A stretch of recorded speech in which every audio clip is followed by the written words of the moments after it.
یہ ہمارے زبیر بھائی ہیں، انہوں نے سوال کیا ہے، یہ تخت بلقیس جو ہے جی اس کی حقیقت کیا ہے؟ محترم سیدنا سلیمان علیہ نبینا علیہ السلام کے زمانے کے اندر ایک خاتون تھی ملک سبا کی حکمران، ان کا نام تھا بلقیس۔ ان کے تخت کا ذکر اللہ نے سورۃ نمل 19ویں پارے کے اندر فرمایا ہے۔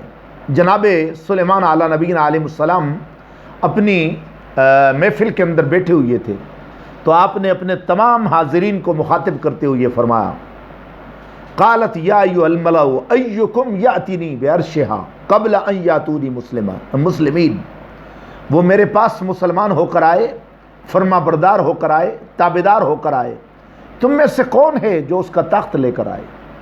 تو وہاں ایک بڑا دیو بیٹھا ہوا تھا، آپ کے سامنے جن بیٹھا ہوا تھا، اس کا نام قرآن نے ذکر کیا ہے یا اس کا لقب ذکر کیا ہے، قال عفریت من الجن انا آتیک بہ قبل ان تقوم من مقامک، آپ اپنی اس جگہ سے دوسری جگہ منتقل نہیں ہوں گے کہ میں تخت آپ کے سامنے پیش کر دوں، وہ بلقیس کا تخت میں آپ کے سامنے لے آؤں گا۔ حضرت سلیمان علیہ السلام نے اشارہ کیا، نو، نہیں، اس سے بھی جلدی چاہیے۔ پھر اللہ کا قرآن کہتا ہے، قال الذی عندہ علم من الکتاب، قال الذی عندہ، عفریت کا نام لیا ہے لیکن اس کا نام نہیں لیا ہے، یہ قال الذی، اس کو اس میں موصول سے تعبیر کیا ہے، جس کے پاس کتاب کا علم تھا۔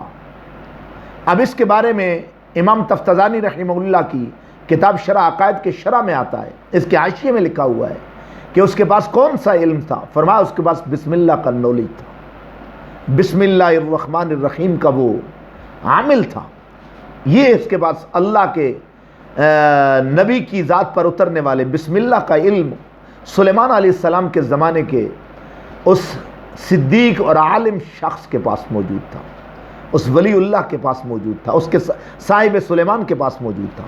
کچھ علماء نے کہا نہیں ولا حول ولا قوت الا باللہ کا وہ علم رکھتا تھا، کچھ علماء نے کہا نہیں یا حی یا قیوم کا ورد اور اس کا علم رکھتا تھا، اور کچھ نے کہا نہیں وہ اللہ کے نام کا ذاکر تھا، اللہ اللہ، ان الذین قالوا ربنا اللہ ثم استقاموا، قرآن اس کی تائید فرماتا ہے۔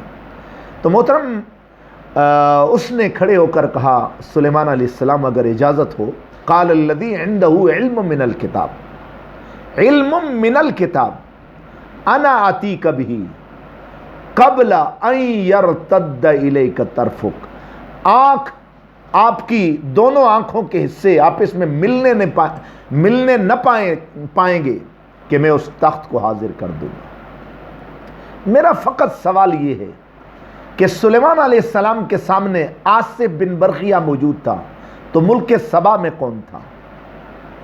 اگر ملک سبا میں آصف موجود تھا تو سلیمان علیہ السلام کے سامنے کون موجود تھا؟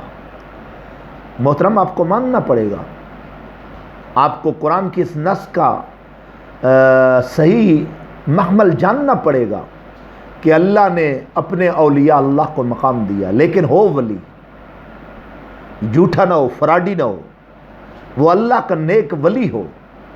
تو حضرت سلیمان علیہ السلام کے زمانے کا ولی اگر سلیمان علیہ السلام کے پاس موجود ہے تو ملک سبا میں کون تھا جو تخت اٹھا رہا تھا؟ اگر تخت وہاں اٹھانے والا آصف موجود وہاں تھا تو سلیمان علیہ السلام کے سامنے کون موجود تھا؟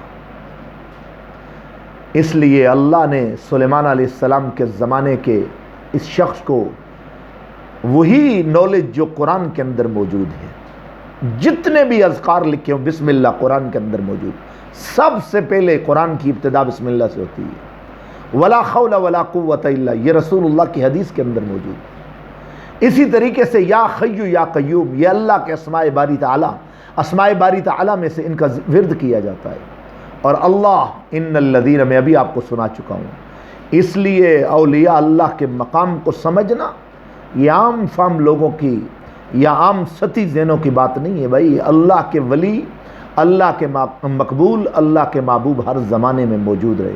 اس لیے علامہ تفتزانی رحمہ اللہ نے لکھا ہے کہ کَإِتْيَانِ صاحب سلیمان، صاحب سلیمان نے آنے واحد کے اندر اتنے بڑے تخت کو وہاں اٹھا کر سیدنا سلیمان کے سامنے پیش کر دیا. یہ ان کی کرامت تھی. اور پھر اللہ ذوالجلال کے پیارے نبی سلیمان علیہ السلام نے اللہ کی بارگاہ کا شکر ادا کرتے ہوئے فرمایا ھذا من فضل ربی، اس لیے جو اللہ کی ذات کے اندر محو ہوتے ہیں ان کو اللہ بڑا مقام. اب کوئی بدبخت اگر کہے جی کہ آج کے زمانے، بھائی آج جو ولی ہوگا، جو اللہ کا مقبول ہوگا، وہ آپ کو کر کے دکھائے گا، اور جو مقبول ہے ہی نہیں اس کو آپ اپنے خواہش سے ولی کہہ رہے ہیں، اور وہ حقیقت میں ولی نہیں ہے. اس لیے اس سے کرامت کا، ایسی اعلیٰ کرامات کا ان سے ظہور نہیں ہو رہا. اس لیے اولیاء اللہ کو پہچاننا ضروری ہے. میں نے پہلے بھی ایک دفعہ اپنے کلپ میں بتایا تھا کہ ولی کون ہوتا ہے. وَالْعَارِفُ بِاللَّهِ وَصِفَاتِهِ حَسْبِ مَا يُمْكِنُ الْمَوَاظِبُ عَلَى الطَّاعَاتِ الْمُجْتَنِبُ عَنِ الْمَعَاصِي. تو آج جن کو آپ ولی سمجھ رہے ہوتے ہیں وہ ان کاموں سے دور نہیں ہوتے. تو ولی کے لیے اللہ اور اس کی ذات، اس کی صفات کا عالم ہونا، اور پھر فرائض تو فرائض رہے، وہ مستحبات پر بھی عامل ہوتا ہے. اس لیے اللہ اس کو یہ مقام عطا فرماتا ہے. کرامت کا معنی کیا ہوتا ہے؟ عزت. اور یہ اللہ اپنے مقبول بندوں کو عطا فرماتا. اللہ عمل کی توفیق عنایت فرمائے. تو یہ آپ کے سوال کا جواب تھا. اللہ آپ کو سمجھنے کی اور قرآن کریم کے اس نص کے مطابق اولیاء اللہ کی شان کو سمجھنے کی توفیق عنایت فرمائے. وآخر دعوانا الحمد للہ رب العالمین.